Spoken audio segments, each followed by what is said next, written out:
Habacuc, capítulo 3, verso 17 al 18 creo. Dice, aunque las higueras no florezcan, aunque no haya uvas en las vides, aunque se pierda la cosecha de oliva y los campos queden vacíos y no den fruto, aunque los rebaños mueran en los campos y los establos estén vacíos, aún así me alegraré en el Señor, me gozaré en el Dios de mi salvación. Amén. Qué hermoso texto, ¿verdad? Yo sé que algunos tal vez, o creo que todos, o ninguno de nosotros, tenemos en nuestras casas higueras, no tenemos olivos, tal vez no tengamos bestias en el campo, tal vez no tengamos finca, no tengamos frutos, ovejas, ni crías, ni chivos. Y entonces alguno puede decir, bueno, como yo no tengo eso, entonces este texto no es para mí, porque no tengo esas cosas, ¿verdad? Pero mis hermanos, traducido a nuestros días y traducidos a nuestra vida cotidiana, sería algo así como que alguien no tenga trabajo, no tenga negocios, no tenga sueldo, no tenga trabajo, no tenga pensión, no tenga carro, no tenga casa, no tenga nada.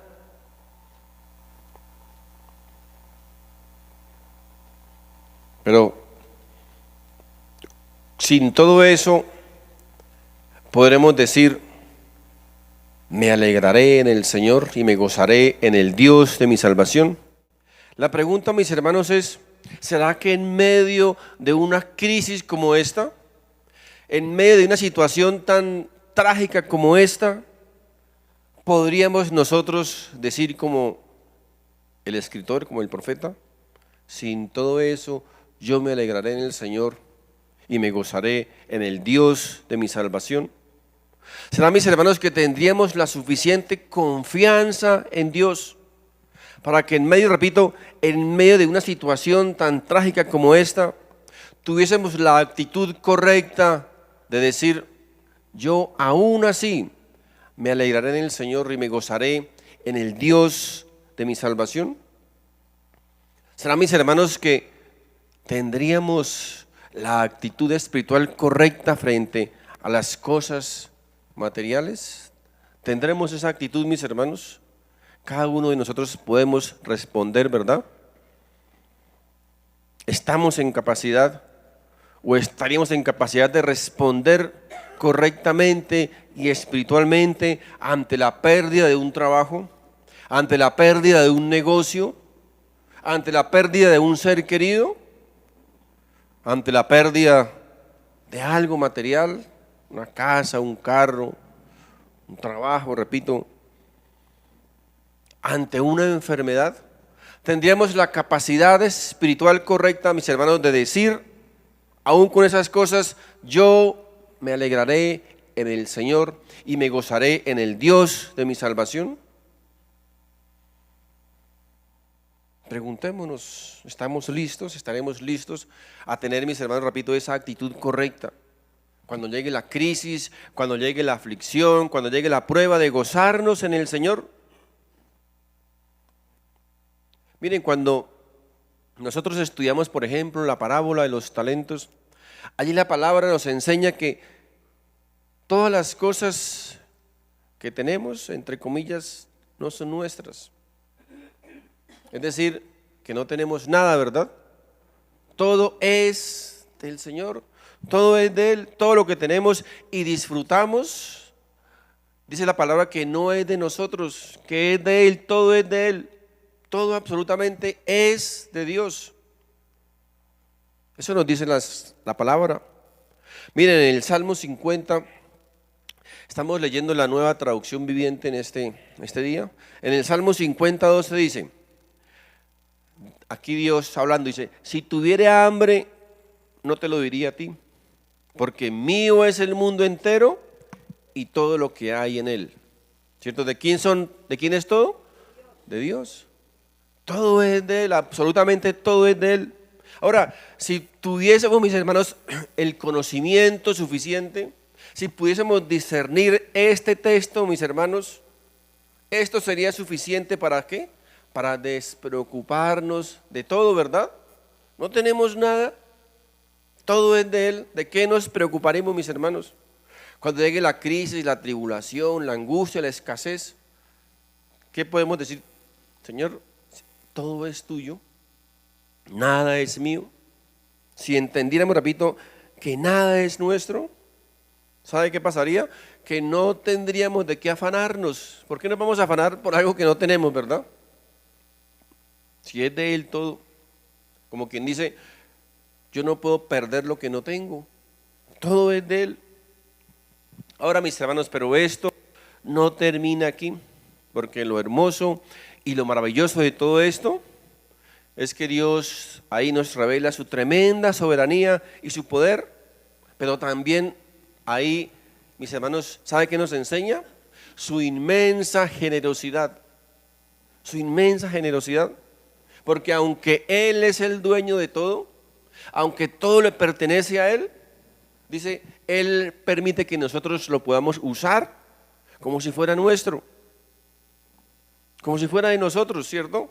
Por eso decimos, mi vida, mi casa, mi familia, mi esposa, mi esposo, mis hijos, mi carro, mi teléfono, mi finca, etcétera, etcétera. Fíjense, nosotros lo llamamos como nuestro, ¿verdad? Lo consideramos como nuestro. Miren, vamos a ir a la primera carta a Timoteo. Primera carta a Timoteo, en el capítulo 6, verso 17 nos dice la palabra: enséñales a los ricos de este mundo que no sean orgullosos ni que confíen en su dinero, el cual es tan inestable. Qué tremenda revelación, ¿verdad? Las cosas materiales son tan inestables. Hoy las tenemos y mañana no las podemos tener. Se pueden acabar en un abrir y cerrar de ojos. Dice, deberían depositar su confianza en Dios, quien nos da en abundancia todo lo que necesitamos. ¿Para qué? Para que lo disfrutemos, ¿verdad? Mis hermanos, fíjense la inmensa generosidad del Señor. El Señor es generoso, es tan generoso que aún a los impíos, a los ateos, a los tibios, Dios los llena muchas veces de bendiciones. A todos, ¿verdad? También les permite disfrutar de sus bendiciones. Eso, mis hermanos, es generosidad. Ahora, yo sé que si un ateo, si un incrédulo me escucha, me va a decir, pero ¿cómo dice que no tengo nada? Si todo lo que tengo yo lo he conseguido con mi trabajo, con mi esfuerzo, con mi dedicación, con mi creatividad. Mis hermanos, qué tremenda insensatez, ¿verdad? Qué insensatez tan grande. Pregunta, ¿de dónde vienen tus fuerzas? ¿De dónde viene tu aliento? ¿De dónde viene tu habilidad para trabajar, verdad? Para desempeñarte en determinada área. ¿De dónde viene tu salud? ¿Quién te da la salud? ¿Quién te da la vida? En estos días todos somos testigos, ¿verdad? La muerte de este muchacho cantante, ¿verdad? Que nos haría reflexionar. Deberíamos reflexionar con ese suceso, ¿verdad? ¿De dónde viene nuestra vida, nuestro aliento? De Dios, mi amigo, de Dios. Miren, Mateo capítulo 5, verso 45 nos dice, de esa manera estarás actuando como verdadero hijo de tu Padre que está en el cielo, pues Él da la luz de su sol tanto a los malos como a los buenos, y envía la lluvia sobre los justos y los injustos por igual. Fíjense, no solamente Él nos da las cosas, nos permite disfrutar de sus bendiciones, sino que muchas veces nos da lo mejor de esas cosas. Nos da lo mejor de esas cosas. Miren, cada día, cada hora, cada minuto que nosotros estemos respirando este oxígeno, que nuestro corazón pueda latir, es gracias a su gracia, a su misericordia, mis hermanos. Por eso al despertarnos cada día, al levantarnos cada día, nuestro primer pensamiento debería ser: gracias, Señor. Gracias porque Él permite que aún allí en nuestro descanso, nuestros órganos, nuestros miembros continúen energizados, ¿verdad? Continúen trabajando allí, repito, aún en nuestro descanso. En Mateo, en el capítulo 7, verso 11 nos dice: así que si ustedes, gente pecadora, saben dar buenos regalos a sus hijos, ¿cuánto más su Padre Celestial dará buenos regalos a quienes le pidan? ¿Se dan cuenta, mis hermanos? Lo que está diciendo aquí el Señor, dice que nosotros, como padres, siendo malos, sabemos dar a nuestros hijos las mejores cosas. Dice, ¿cuánto más Él, que es bueno, dice, nos dará cosas buenas? Mi amigo, tenga esto presente. Mire, el hombre no es alguien bueno que a veces hace cosas malas. No, el hombre es alguien malo que a veces Dios le coloca a hacer algo bueno. Es diferente, ¿verdad? Aquí es donde muchos se equivocan. Y como ven que Dios es un Padre bueno, un Padre generoso, un Padre misericordioso, que da cosas en abundancia, entonces muchos comienzan a abusar y a pedir con codicia y con avaricia, ¿verdad? Y a veces o generalmente no reciben. Por eso, porque están pidiendo mal. Nos dice el escritor Santiago, allá en su carta, en el capítulo 4, verso 3, dice: aun cuando se lo piden, tampoco lo reciben, porque lo piden con malas intenciones. Desean solamente lo que les dará placer, con codicia y con avaricia. ¿Recuerdan, mis hermanos, cuando el pueblo de Israel salió de Egipto? El Señor, dice la Biblia, que el Señor le colocó a los egipcios, les colocó en su corazón darle cosas a los israelitas, ¿verdad? Dice que los llenó de oro, de alhajas de oro, de collares, de todas esas prendas hermosas que allí tienen en Egipto. Dios, repito, Dios le colocó a los egipcios dárselas a los israelitas cuando salían allí de la esclavitud. Ahora, pregunto, ¿ustedes saben qué hicieron los israelitas con todas esas cosas de oro que se llevaron al desierto? ¿Recuerdan? ¿Qué hicieron? Un becerro de oro, ¿verdad? Y le adoraron. O sea, es increíble. Dios mismo les dio esas riquezas y con esas riquezas hicieron un becerro de oro para adorarlo. Aquí, mis hermanos, ¿cuál es la enseñanza? ¿Cuál es el principio aquí? Mis hermanos, que el dinero muchas veces puede llegar a convertirse en nuestro ídolo. El dinero mal usado, el dinero mal habido, el dinero mal encaminado puede convertirse, repito, en nuestro ídolo y alejarnos de la comunión con Dios. Cualquier bendición, oído, cualquier bendición que el Señor nos dé, podemos llegar a convertirla en un ídolo para nosotros y alejarnos de su comunión. Dios nos da un trabajo y ¿qué hacemos? Lo convertimos en nuestro ídolo, ¿verdad? Ya le dedicamos todo el tiempo, no hay tiempo para Dios, estoy trabajando. La disculpa común, no, es que estoy trabajando. Yo digo, ¿cómo hay gente que trabaja tanto, nunca descansa, 24 horas trabajando? No les queda un tiempito para el domingo y venir a la iglesia. Lo convierten, mis hermanos, en su ídolo y nada para Dios. Dios a uno les da un hijo y comienzan a idolatrarlo y lo convierten en su ídolo. Ya no hay tiempo para nada porque está mi hijo ahí, nuestro todo. Dios nos da buena salud, ¿qué hacemos? No, tengo que ir a hacer deporte todos los días. No hay tiempo para Dios porque hay que hacer deporte, buena salud, ¿verdad? Buen cuerpo, buenos pectorales, buenas flexiones. Para Dios ya no hay tiempo, mis hermanos. Miren, este cuento lo he escuchado en muchas iglesias y ha pasado, y porque pasa, que he escuchado muchos pidiendo, ay Señor, si me diera un carrito, ¿cierto? Para ir a la iglesia los domingos, para llevar a los vecinos. Y el Señor le da el carrito, ¿saben qué pasó? Desaparece, ¿cierto?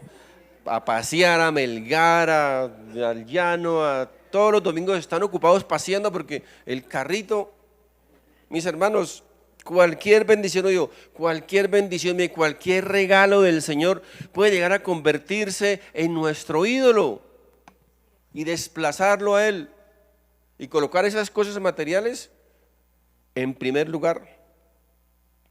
Así que las cosas, oído mis hermanos, las cosas materiales, cuando no le damos el uso correcto, puede llegar a convertirse en una especie de droga. ¿Sabe qué hace la droga? Que entre más uno consume, más quiere, ¿verdad? Así pasa con las cosas materiales, el dinero. Cuando más recibe uno, más va a querer.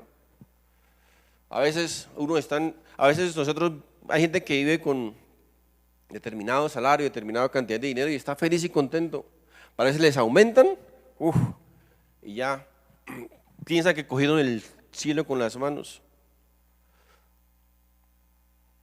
Comenzamos a desplazar a Dios. Miren lo que dice el libro de Eclesiastés, en el capítulo 5, verso 10, dice: los que aman el dinero nunca tendrán suficiente. De hecho, la Biblia, recuerden que la Biblia condena, ¿verdad?, el amor al dinero. Los que aman el dinero nunca será suficiente, jamás va a haber dinero suficiente. Pregúntele a una persona, ¿cuánto sería su sueldo ideal? ¿Cuánto sería? El más alto del mundo, ¿verdad? Ojalá tuviésemos muchísimo, ¿verdad? Porque nunca va a ser suficiente el que ama el dinero. Dice, qué absurdo es pensar que las riquezas traen verdadera felicidad. ¿Cuántas veces hemos escuchado esto? El dinero no da felicidad, ¿verdad? El dinero nos da algunas cosas a veces, pero no da felicidad. ¿Recuerdan al hijo pródigo? Él pensó erróneamente que recibiendo todo ese dinero, toda esa herencia que le pertenecía obviamente por su padre, con eso iba a coger el cielo con las manos. No, ya con eso alcanzo la felicidad completa. Mis hermanos, la pregunta es, ¿será necesario que Dios tenga que tratar con nosotros como trató con ese joven para que podamos entender, para que podamos aprender, mis hermanos, que las riquezas no son la solución para nuestra vida? ¿Será necesario, repito, que Dios tenga que tratar con nosotros de esa manera como trató con este joven, con el hijo pródigo? Ahora, y yo no estoy diciendo que las riquezas o que el dinero sea malo. No enseñamos eso, ¿verdad? No, el dinero y las riquezas no son malas. La Biblia dice que, miren, Abraham, el padre de la fe, dice que era un hombre inmensamente rico. Pero ¿saben qué? Dios no le dijo a Abraham, Abraham, vende todo y dalo a los pobres. Dios no le dijo eso, ¿verdad? ¿Saben por qué? Porque el Señor sabía que el dinero para Abraham no era su prioridad.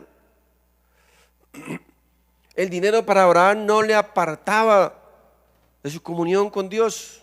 De hecho, la Biblia nos enseña que Abraham vivía en carpas. Abraham no tenía mansiones, ¿verdad? Obvio, uno con riqueza, ¿qué haría? Pues una buena casa, ¿cierto? Iría a una buena mansión, un buen palacio. Pero Abraham no vivía en palacios. Abraham dice que vivía en carpas. Dios sabía perfectamente que el dinero no era el problema de Abraham. Abraham tal vez tenía otro problema, ¿verdad? Que estaba idealizando, estaba convirtiendo en ídolo, ¿sabe qué? A su hijo. Hijo que había tenido en la vejez. Lo estaba tal vez convirtiendo en su ídolo. Y Dios sabía que eso le podía apartar de su comunión, de su presencia. Por eso Dios le dijo a Abraham, entrégueme ¿qué? Entrégueme a su hijo, ¿verdad? No le dijo entrégueme sus riquezas, entrégueme a su hijo. Fíjense, mis hermanos, Dios no ve las riquezas ni el dinero como algo malo, ¿verdad? ¿Lo ve en el momento en que nosotros convertimos esas riquezas o esas cosas materiales en nuestro ídolo? Por eso le dice Abraham, entrégame a tu hijo. Cuidado, mis hermanos, tengamos cuidado en convertir las bendiciones que Dios nos da en nuestro ídolo, porque es muy peligroso. Cualquier cosa que sea, nuestro cónyuge, repito, nuestro hijo, nuestra casa, nuestro trabajo, nuestro sueldo, nuestro carro, cualquier cosa, cualquier bendición que el Señor nos dé, nos regale. Repito, podemos llegar a convertirlo en nuestro ídolo. Entonces, fíjense, Dios no le pidió a Abraham el dinero, ¿verdad? Le pidió a su hijo. ¿Pero qué le pidió Dios recuerdan el joven rico? ¿Qué le pidió el Señor? El dinero. ¿Por qué? Porque él sabía que el problema para ese joven era el dinero, era el amor al dinero. Fíjense, mis hermanos, cómo encaja todo perfectamente, ¿verdad? El problema no era el dinero, el otro sí era el problema, era el dinero. Era un joven codicioso y avaro. La palabra de Dios, mis hermanos, nos advierte constantemente acerca de la avaricia y la codicia. Condena enérgicamente, repito, la codicia y la avaricia. Y el deseo desproporcionado a las cosas materiales. Por eso, mis hermanos, esa falsa doctrina, esa falsa enseñanza de la prosperidad es diabólica, es horrible, mis hermanos. Esa enseñanza de que todos tenemos que ser ricos, de que Dios quiere que todos seamos ricos y prósperos económicamente. Eso es un engaño del diablo, es un engaño, mis hermanos, de Satanás. Enseñar que usted tiene que ser rico, que usted puede reclamarle a Dios, que usted puede exigirle a Dios, y que si no lo es, que si no lo consigue es porque a usted le falta fe, o porque no sabe pedir. Tal vez hay que pedir de otra manera. Es una enseñanza, repito, diabólica, porque es enseñarle a la gente a bajar la mirada a los ojos del cielo y colocarlos en las cosas de la tierra. Cuando la Biblia, mis hermanos, repito, condena enérgicamente la codicia y la avaricia, y condena el deseo de amontonar riquezas en esta tierra, y los otros están enseñando lo contrario, a que amontonemos riquezas, a que pongamos los ojos en las cosas materiales y la bajemos de las cosas celestiales. Eso no es lo que enseña la Biblia. Miren, Colosenses capítulo 3 verso 2 nos dice: piensen en las cosas del cielo, piensen en las cosas del cielo. Me digo, cuando usted lo cogen y dele con la codicia, con la avaricia, con la plata, con la prosperidad, la pregunta es: ¿usted cree que vamos a pensar en las cosas del cielo? Vamos a comenzar a pensar en lo material, en las riquezas, cuando aquí la Biblia dice todo lo contrario. Piensen en las cosas del cielo, dice, no en las de la tierra. Aquí, mis hermanos, alguien tiene que estar equivocado. ¿O está equivocado Dios? Están equivocados los falsos de la prosperidad. Pero las dos cosas no pueden ser. En 2 Corintios capítulo 4 verso 18 dice: así que no miramos las dificultades que ahora vemos, en cambio fijamos nuestra vista en las cosas que no pueden verse, pues las cosas que ahora podemos ver pronto se habrán ido, pero las cosas que no podemos ver permanecerán para siempre. Todo lo contrario, mis hermanos, a esta falsa enseñanza. Por eso les digo que esta enseñanza, esa doctrina que hoy abunda casi en el mundo entero por todo lado, es una falsa doctrina. Es lo más falso y lo más torcido que puede enseñarse. Por ahí hay una escuela que se llama, lo voy a dar con nombre propio para que no digan que estoy echando vainas, se llama Rema. Ese instituto Rema ha inundado las iglesias con esta falsa enseñanza. Y ese instituto Rema está llevando a muchos hombres tal vez incautos y llevando a sus iglesias a caminar por esta falsa camino de la prosperidad. Está casi en toda Colombia, en todo el mundo se ha metido una enseñanza ya del norte. Esto no es bíblico, es algo nuevo. Pero eso es lo más falso y torcido que podemos encontrar. He conocido amigos, pastores, hombres tal vez humildes, sencillos, que han caído en las garras de esta doctrina y han torcido toda su poca doctrina que tenían y llevando a sus gentes, sus incautos, por el camino de la perdición. Mis hermanos, esta doctrina de la prosperidad no enseña a las personas a escudriñar la Escritura para conocer a Dios. Estos se enseñan a escudriñar las Escrituras para hacerse ricos. Es lo que ellos persiguen, lo que ellos enseñan. Y la Biblia nos enseña que las cosas más importantes de la vida, dice, nunca las podrá comprar el dinero, nunca las podrá conseguir el dinero. Por el contrario, generalmente a veces las cosas más importantes para nuestra vida, nuestra familia, nuestros seres queridos, nuestra paz y nuestro gozo, podemos llegar a perderlas por amor al dinero, por avaricia y por codicia. Ahora yo sé que los exponentes de esta doctrina, de esta enseñanza, estarán prontos y rápidos a responder. Pero la Biblia dice que todo lo que pidamos en oración, dice, Dios nos los concederá. ¿Eso dice la Biblia? Sí, claro, eso dice la Biblia, ¿verdad? Es cierto. Pero recuerden que los poquitos que han asistido a nuestras clases de hermenéutica, estos textos mal interpretados, mal usados y manipulados, ya los hemos estudiado, ¿verdad? Y los hemos aprendido.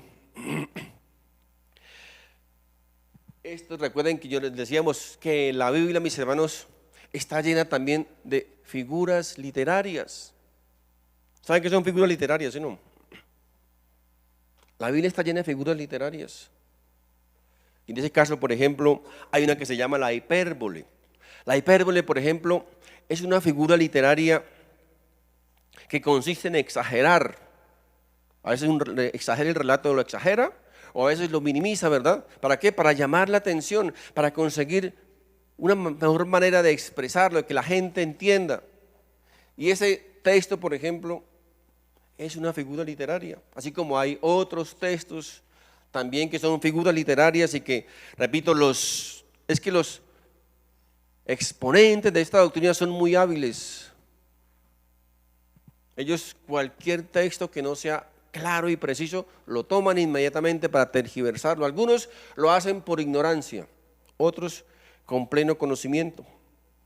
Vamos a dar un cortico ejemplo para animarlos a que cuando tengamos nuestras clases de hermenéutica vengan y estudiemos. Vamos a ir un momentico al Evangelio de Lucas. Este texto lo vamos a leer en la Reina Valera. En el capítulo 2, verso 1 dice lo siguiente, miren. Aconteció que en aquellos días que se promulgó un edicto de parte de Augusto César, que todo el mundo fuese empadronado. ¿Qué dice ahí? Que todo el mundo fuese empadronado, ¿verdad? Ahora la pregunta es, ¿todo el mundo debía empadronarse? Pero ahí dice que todo el mundo, si no.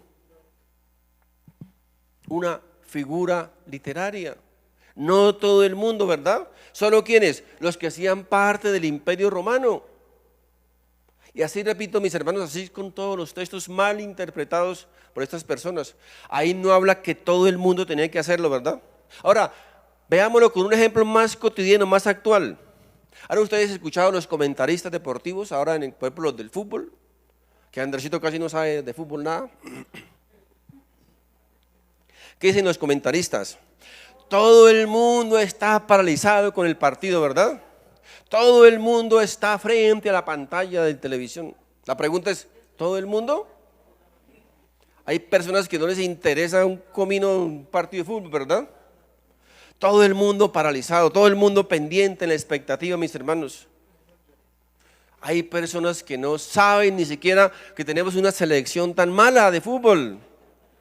Pero ahí dicen todo, pero dice todo el mundo, ¿verdad? Recuerden, figuras literarias. Y no podemos interpretarlo así literalmente como está ahí, porque es una figura literaria. Es más, la Biblia también dice que muchas de nuestras oraciones, dice, ni siquiera pasan del techo. Se quedan ahí enredadas en el techo, ¿verdad? ¿Por qué?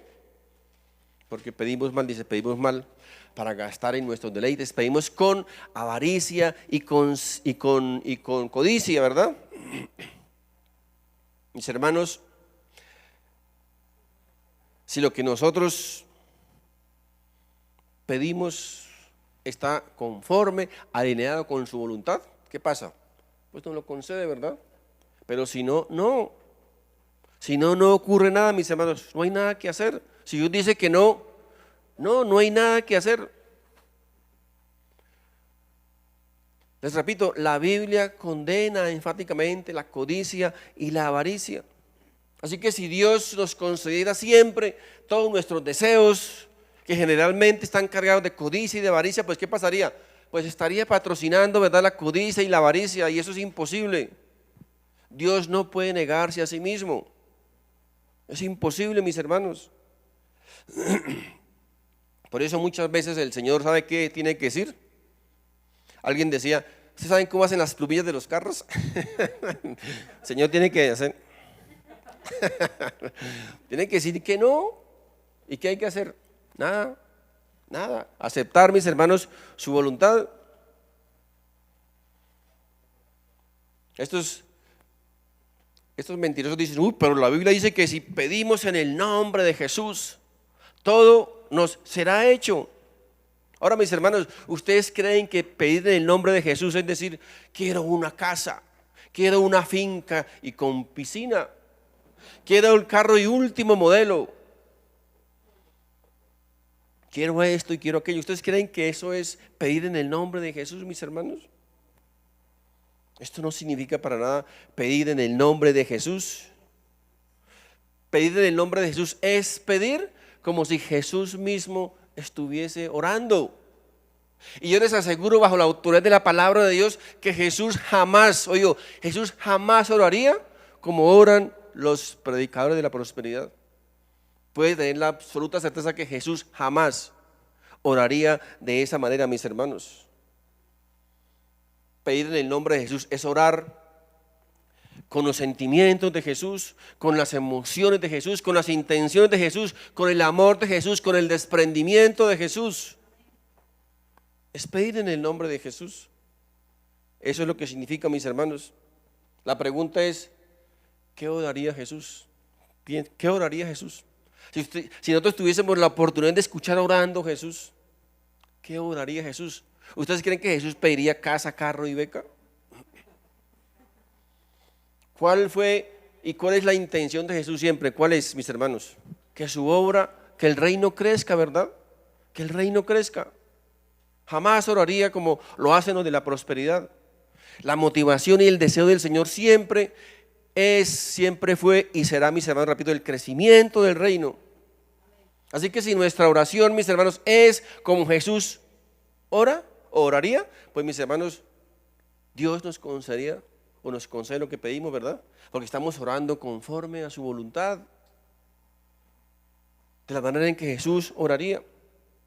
Miren, hay un texto que ayer inclusive lo encontré, está en Salmo 37:4, un texto muy usado por estos manipuladores.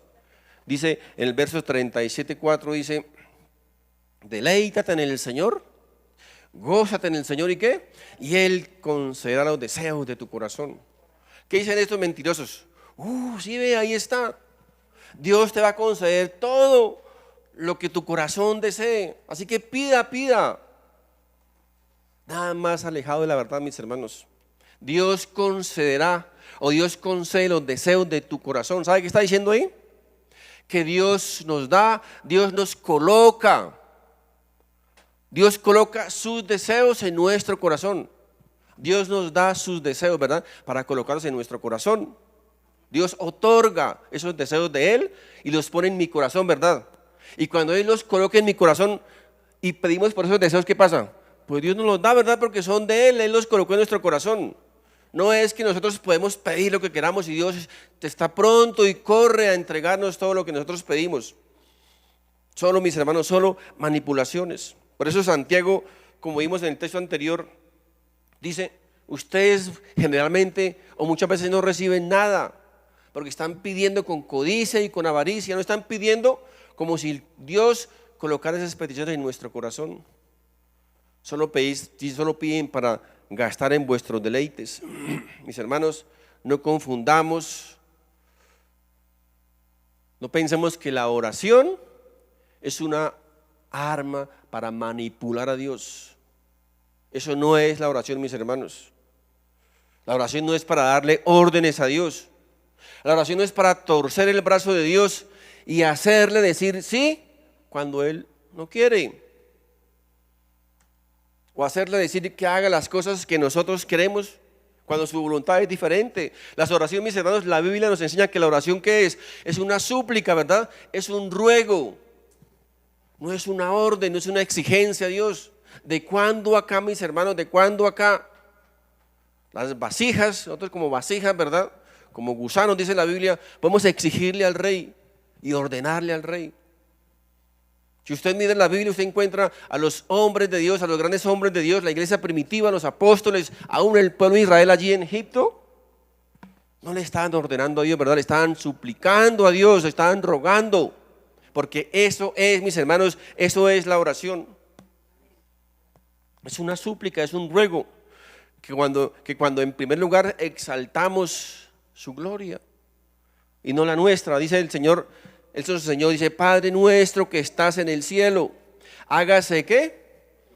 Mi voluntad, dice algunos, no, algunos lo cambian por mi voluntad, hágase mi voluntad, no hágase tu voluntad. Miren, el mismo Jesús, el mismo Hijo de Dios, el Dios hecho carne, está diciendo, no se haga mi voluntad sino la tuya. Y estos mentirosos cambian, no, hágase mi voluntad, no la tuya. No importa si Dios no quiere o si quiere, no importa. Lo importante es que yo ordeno, yo pido, yo exijo. Qué soberbia, ¿verdad? Qué altanería. Todo esto, repito, todo esto que se llama evangelio y la prosperidad, del pensamiento positivo, mis hermanos, no es más que un engaño del diablo. Nada de evangelio y menos de prosperidad. Bueno, prosperidad tal vez para el codicioso que está enseñando eso, pero para los demás muy poquito, ¿verdad? Es un engaño y es una mentira. Están engañando miserablemente a la gente. La pregunta que siempre nos hacemos, ¿y por qué esos lugares están así atestados de gente? ¿Sabe por qué? Porque son igual de codiciosos y avaros al predicador. Por eso van a buscar, a conseguir lo que les ofrecieron. Mis hermanos, nuestra fe, nuestra fe, por más grande y fuerte que sea, jamás podrá doblegar el brazo de Dios y hacerle hacer algo que Él no va a hacer o que Él no quiere hacer. Él es el grande, nosotros somos los pequeños. Él es el rey, nosotros los súbditos, nosotros los siervos. Es Él y no nosotros. Así como Dios puede darte, así también Dios puede no darte. Depende de Él, mis hermanos, depende de Él. Él no está obligado a darte lo que pidamos, Él no nos debe nada. Repito, no está obligado a darte lo que tu corazón, a veces generalmente codicioso y avaro, está pidiendo, no está obligado a darlo. A ver, pregunto, ¿todos los que hacen lo bueno siempre les va bien? ¿Ustedes qué creen? Todos los que hacen lo bueno, que obran bien, que temen a Dios, ¿verdad? Que aman a Dios, siempre les va bien. La respuesta ya la saben, ¿verdad? No. Encontramos en la Biblia muchos hombres de Dios, ¿verdad?, que amaron a Dios con todo su corazón, con todas sus fuerzas, que sirvieron a Dios, lo obedecieron. Los encontramos en algún momento pasando dificultades, ¿verdad? Pasando por crisis tremendas, por aflicciones. Estudie usted la vida de los grandes héroes de la Biblia, los grandes hombres de Dios: Pablo, Job, José, Daniel, Sadrach, Mesach, Abednego. El mismo Señor Jesucristo, el hombre perfecto, ¿verdad? Perfecto, sin un defecto, sin un pecado, sin un error, tuvo que ir a la cruz. Tuvo que ir a la cruz, mis hermanos. Así que muchas veces, por más justos que seamos, por más hombres de Dios que seamos, vamos a tener que pasar a veces por momentos difíciles, ¿verdad? Por momentos de crisis. Y no es por castigo, como esos sinvergüenzas a veces enseñan, es que es un castigo de Dios. No, ¿saben qué? Miren, generalmente nosotros a veces pasamos por aflicciones, por tribulaciones, por momentos difíciles. ¿Saben por qué? Como consecuencia de nuestras malas decisiones. Nosotros somos los primeros responsables. Muchas de las marcas que llevamos en nuestro cuerpo, en nuestra vida, son por malas decisiones que hemos tomado en la vida. Otras veces también como prueba, ¿verdad? Pruebas como le pasó a Job, ¿recuerdan? Un hombre justo. La Biblia dice que era un hombre justo, santo, correcto, delante de Dios, recto. Tuvo que pasar momentos muy difíciles, ¿verdad? Así que las promesas del Señor no es que siempre estaremos felices y dichosos y prósperos y llenos de salud y de felicidad. No, la Biblia no promete eso, mis hermanos. La Biblia no promete eso. Ahora, es claro que la Biblia sí nos dice que seremos bendecidos. Es más, ¿sabe qué dice la Biblia? Que ya somos bendecidos. Como hijos de Dios, dice, ya son bendecidos. Pero no con casa, carro y beca. Vamos a ver con qué, miren. En Efesios capítulo 1, verso 3 dice la palabra del Señor: toda la alabanza sea para Dios, el Padre de nuestro Señor Jesucristo, quien nos ha bendecido con casa, carro y beca. Algunos leen eso ahí, ¿no? Algunos lo leen. ¿Ha bendecido con qué? Con toda clase de bendiciones, ¿qué? Espirituales, en lugares celestiales, porque estamos unidos con Cristo. Hemos sido bendecidos, somos bendecidos con toda clase de bendición espiritual. Es lo que dice aquí la Biblia. Ahora, nosotros obviamente escuchamos siempre a estos falsos predicadores de la prosperidad mencionar y a dar las promesas bonitas, ¿cierto? Pero miren, jamás vamos a encontrar a estas clases de personas enseñando o proclamando las promesas que no son tan bonitas, porque también son promesas, ¿verdad? También son promesas. Miren, en 2 Timoteo capítulo 3, verso 12, ¿qué dice? Verso 2: es cierto, y todo el que quiera vivir una vida de sumisión a Dios en Cristo Jesús, ¿qué? ¿Tendrá casa, carro y beca? ¿Qué dice? Sufrirá persecución. Todo el que quiera vivir piadosamente, que quiera vivir sirviendo al Señor, amando al Señor, temiendo al Señor, sufrirá en algún momento persecución. Todo, dice todo. Juan capítulo 16, verso 33, ¿qué dice? Les he dicho todo lo anterior para que en mí tengan paz. Aquí en el mundo tendrán muchas riquezas, ¿cierto? Muchas pruebas y tristezas, pero anímense porque yo he vencido al mundo. Estas promesas no las va a escuchar nunca de la boca de uno de la prosperidad, porque se les derrumbaría, ¿verdad?, todo su discurso. O sea que ahí hay mala intención, hay manipulación, hay engaño. Mis hermanos, el evangelio de prosperidad, si fuese verdad, miren, si eso fuese verdad, ¿saben qué? Yo sería el primero en correr allá a recibir casa, carro y beca. Si eso fuera verdad, no encontraríamos textos como estos, ni mucho menos este texto que está aquí en 2 Corintios, capítulo 11, a partir del verso 23. El apóstol Pablo aquí mismo está hablando. El apóstol Pablo, ustedes saben, mis hermanos, que no fue cualquier mico en los palotes, ¿verdad? El hombre que escribió casi todo el Nuevo Testamento. Un hombre que amó a Dios con todas sus fuerzas, dispuesto a entregar su vida, a sufrir por el amor a Cristo. Pero miren lo que él narra, lo que le pasó a él.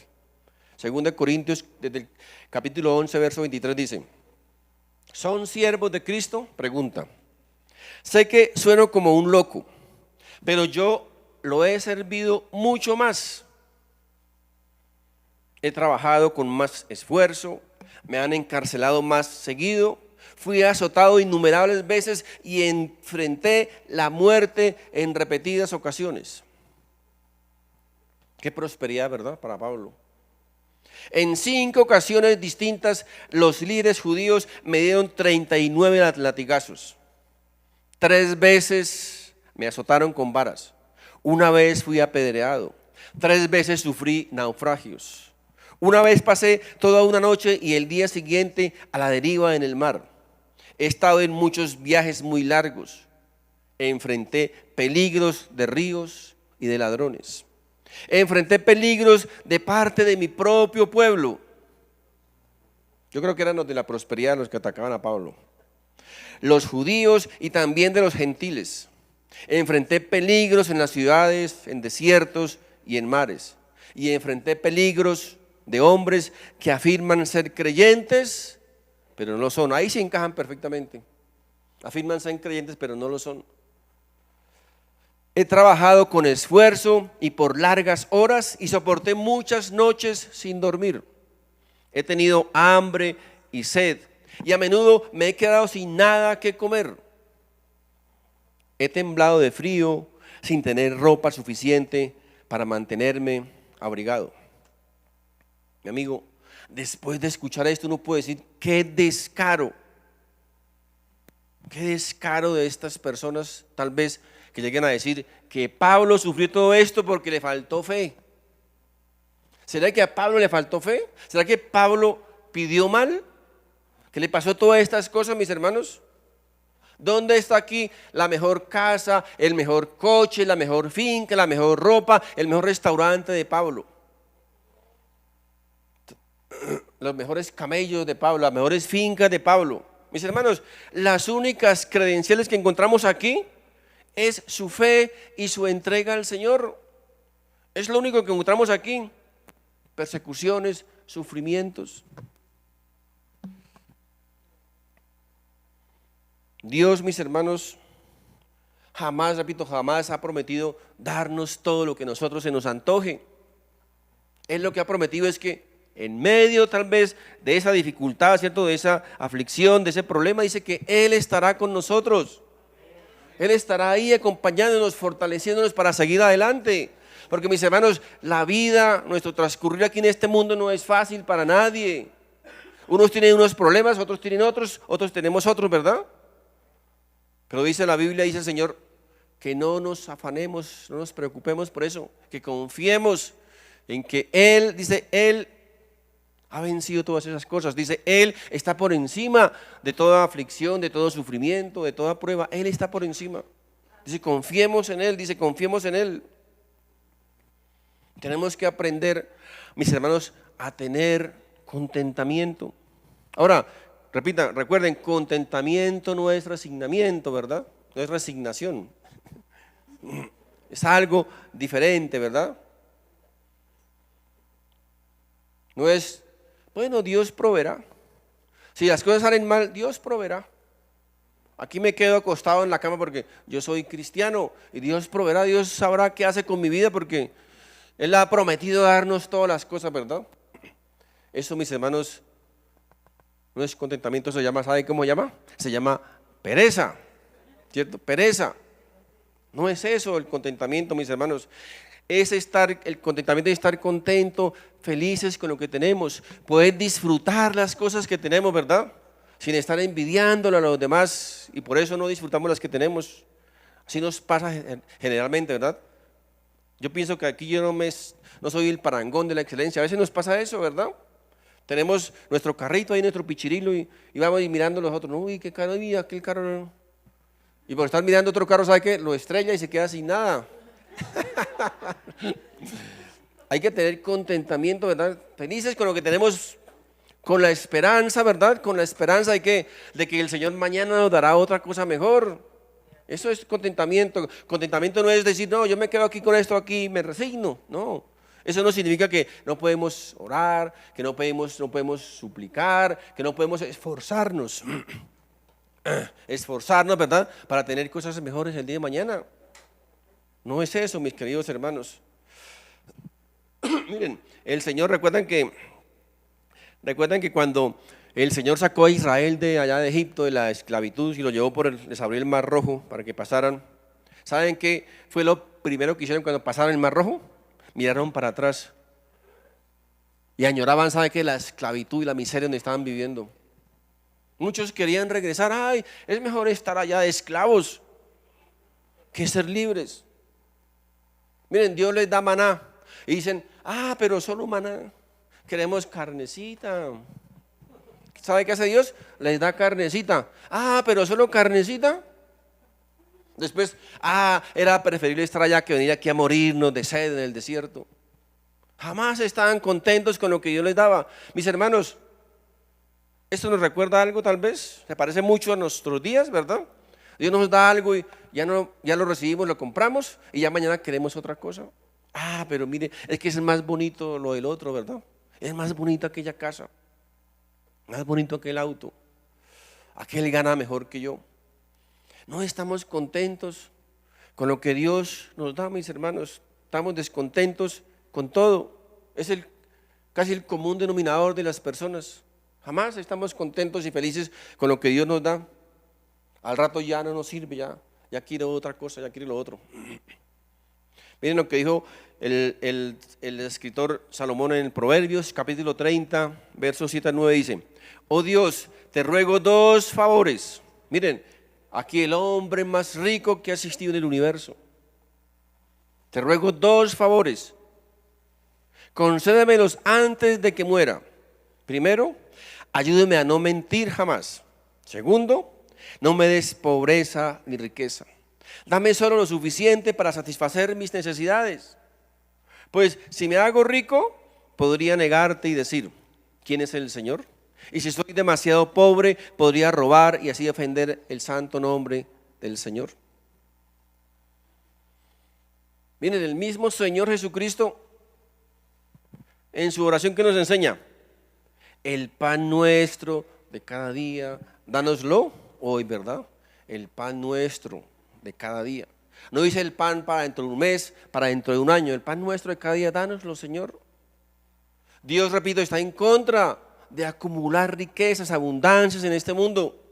Porque ¿sabe por qué? Porque las personas que se concentran tanto en conseguir riquezas y abundancias en este mundo, ellos creen que esas cosas van a ser la solución para sus vidas y comienzan a confiar solo en eso. Y el día que eso les falte, se acabó la vida, ¿verdad? ¿Cuántos hombres ricos, multimillonarios se matan, se suicidan, ¿verdad? Porque perdieron un negocio. Se les acabó todo lo que tenían. Se les acabó su vida. El pan nuestro de cada día, dice, dánoslo, Señor. Miren, entendamos, mis hermanos, esta verdad. Dios, oído, tápense aquí porque a veces entra por aquí y sale por aquí, ¿no? Dios es el que da y Dios es el que quita. Muchos no entienden eso. Los de la prosperidad no pueden entender eso. Dios es el que da, dice, y Dios es el que quita. Es tan difícil entender esto para esas personas, porque ellos le echan la culpa de todo ¿a quién? Al diablo, ¿verdad? Todo lo malo que nos sucede es del diablo. Se pierde un negocio, se pierde algo, un dinero, una plata. Uy, ese es el diablo. Eso fue el diablo. Mis hermanos, pienso que eso también es pecado. Le digo, ¿por qué? Porque es atribuirle al diablo algo que tal vez Dios ha hecho, o una obra de Dios. Nuestro Dios, mis hermanos, es el poderoso. Dios es el soberano. Dios es el que reina, no es el diablo. Dios es el soberano del universo y el diablo está sujeto a su soberanía también. No es un gobernante independiente que puede hacer lo que él quiera. Es Dios, mis hermanos. Dios es quien gobierna. Alguien decía por ahí, el diablo es un pobre diablo delante de Dios. Él solo puede hacer lo que Dios le permita hacer, lo que Dios le conceda o lo que Dios le mande a hacer. Él no es, repito, no es autónomo. Y aunque parezca paradójico, la Biblia enseña que es Dios mismo quien a veces, repito, quien a veces quita cosas, nos quita cosas, Dios. O si no las quita, por lo menos lo permite, ¿verdad? Lo permite, pero es su soberanía. Así que todo lo que tenemos, escucha bien, todo lo que tenemos, lo tenemos ¿por qué? Porque Dios nos lo ha dado. Y todo lo que no tenemos, no lo tenemos porque Dios así es su voluntad. Y todo lo que hemos tenido tal vez y hoy no lo tenemos, es porque Dios también lo ha permitido. Es Dios, mis hermanos, Dios es el soberano. Dios es el soberano.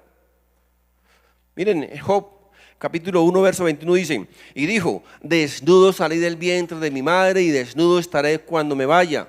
El Señor me dio lo que tenía y el Señor me lo ha quitado. No fue el diablo.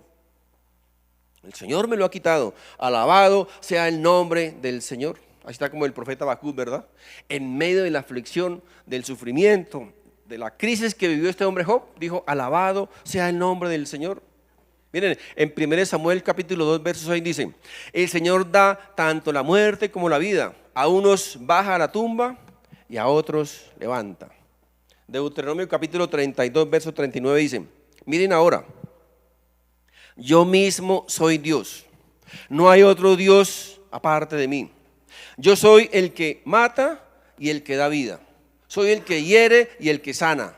Nadie puede ser librado de mi mano poderosa. ¿Se dan cuenta, mis hermanos? Todo está bajo la soberanía de Dios, todo, absolutamente todo. Así que ese cuentico de que hay que arrebatarle al diablo, ¿lo han escuchado? Arrebátale al diablo que el diablo te ha robado. Eso es un cliché ahí, una propaganda falsa, mentirosa. El diablo no tiene esa autonomía, repito, no tiene esa autonomía para quitarnos a los hijos de Dios lo que Él se le antoje.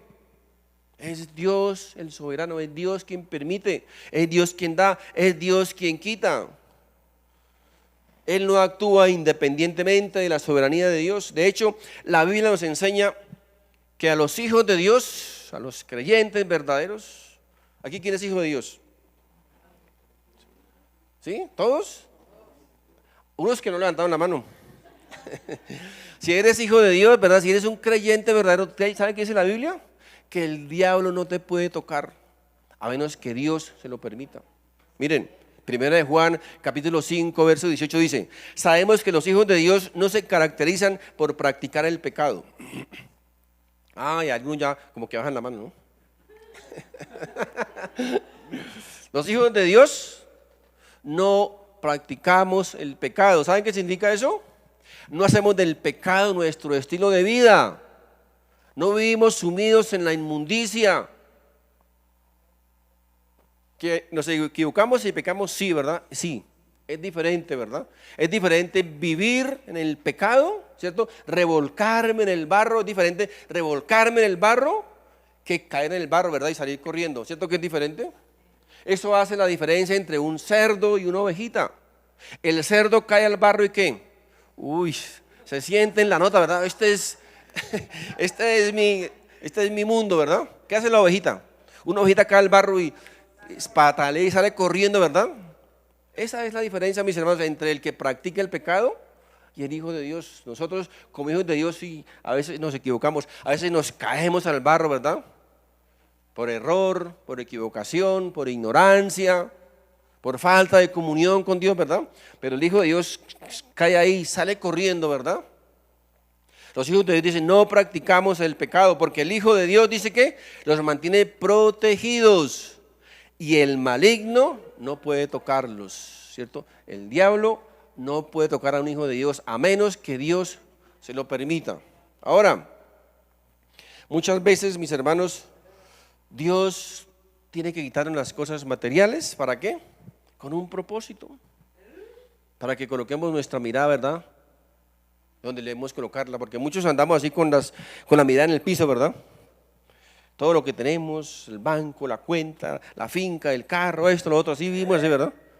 Dios quiere quitar esas cosas, ¿para qué? Para que, como que, oye, aquí ya no hay nada, ¿no? Vamos a mirar para arriba ahora. ¿Saben ustedes cuándo es que las personas buscan más a Dios y vienen más a las iglesias? ¿Saben cuándo? Cuando hay aflicción, ¿verdad?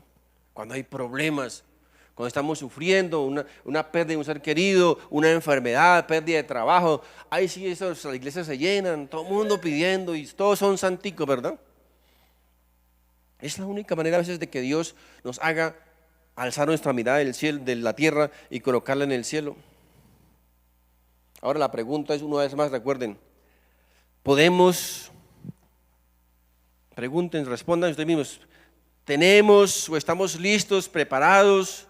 ¿Tenemos el carácter suficiente? ¿Tenemos la fe suficiente para que cuando llegue la prueba, cuando llegue la crisis, decir como este profeta dijo aquí a Habacuc, aunque las higueras no florezcan, aunque no haya uvas en las vides, aunque se pierda la cosecha de oliva y los campos queden vacíos y no den fruto, aunque los rebaños mueran en los campos y los establos estén vacíos, tenemos, mis hermanos, la capacidad de decir, aún así yo me gozaré en el Señor y en el Dios de mi salvación.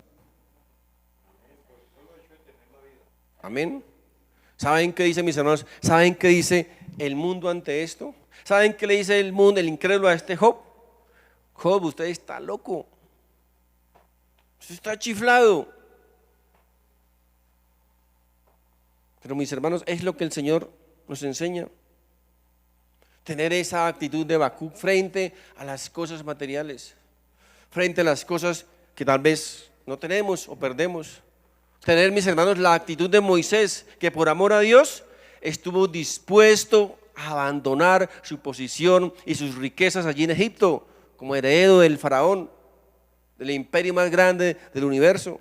Tenemos, mis hermanos, la actitud de José, que por amor a Dios estuvo dispuesto a sufrir en la cárcel inocentemente, por amor a Dios. Podemos tener la actitud de Daniel, que por amor a Dios estuvo dispuesto a ser destrozado allí por esos leones en el foso. Podemos tener la actitud de Sadrach, Mesach y Abednego, que por amor a Dios estuvieron dispuestos a ser fritos allí en la paila ardiente, por amor a Dios, por amor al Señor. Podemos tener la actitud de los apóstoles, la iglesia primitiva, que por amor a Dios estuvieron dispuestos a entregar su vida, a ser sacrificados de una manera cruel e inhumana, por amor al Señor. ¿Dónde vemos aquí, mis hermanos? ¿Dónde encontramos aquí la falsa doctrina y la prosperidad de esta gente? ¿Dónde la encontramos? ¿Dónde? Todo eso son mentiras modernas, mentiras nuevas. Esto es nuevo, esto no es de la iglesia primitiva, es nuevo. Así que, mis hermanos, si queremos aprender de alguien, si queremos aprender de los hombres, aprendamos de estos hombres de Dios, aprendamos de la iglesia primitiva. No aprendamos de estos falsos, mentirosos y manipuladores que solo buscan saciar su codicia y su avaricia. Mis hermanos, pongámonos de pie, por favor. Padre Santo, en el nombre de Jesús, gracias, mi Rey. Gracias, Señor, por tu palabra, Señor. Tu bendita palabra que has dejado como esa antorcha, como esa luz que puede marcar nuestro derrotero, nuestro caminar, Señor. Gracias por tu bendita palabra, toda ella, Señor, es alimento. Gracias, oh Padre Santo, porque tu palabra, Señor, nos alienta, tu palabra nos anima, tu palabra, bendito Dios, nos ayuda a levantar nuestros ojos de las cosas materiales y colocar nuestra mirada en ti, Señor. Tu palabra, Señor, nos invita a que aún en medio de las dificultades, aún en medio de las crisis, del dolor y del sufrimiento, podamos confiar en Jesús. Podamos decir como este profeta Habacuc: aunque todas estas cosas nos falten, yo me gozaré en el Señor y en el Dios de mi salvación. Gracias, amado Jesús, gracias. Porque muchos de nosotros podemos decir que aunque hemos andado muchas veces en valles de sombra de muerte, en crisis, en aflicciones, en escasez, enfermedad, tú has estado ahí con nosotros, Señor, para alentarnos, para fortalecernos, para darnos las fuerzas y el aliento para seguir adelante. Gracias, bendito Dios, gracias por tus benditas promesas. Y gracias, Señor, porque podemos confiar en que tú estarás con nosotros todos los días de nuestra vida, hasta el día en que tú nos llames a tu presencia. Bendito Dios, hoy te damos a ti toda nuestra honra, toda nuestra adoración, toda nuestra gloria, porque tú eres el único digno de entregarte nuestra vida. Gracias, Señor Jesús. Amén y amén. Si este mensaje ha sido de bendición para tu vida, te invito para que te suscribas a este canal, compartas este video con tus familiares y amigos y así juntos podamos llevar la palabra de Dios. Si vives en Bogotá, te invito a nuestras reuniones presenciales todos los domingos a las 11 de la mañana en la dirección que aparece en pantalla. Dios te bendiga.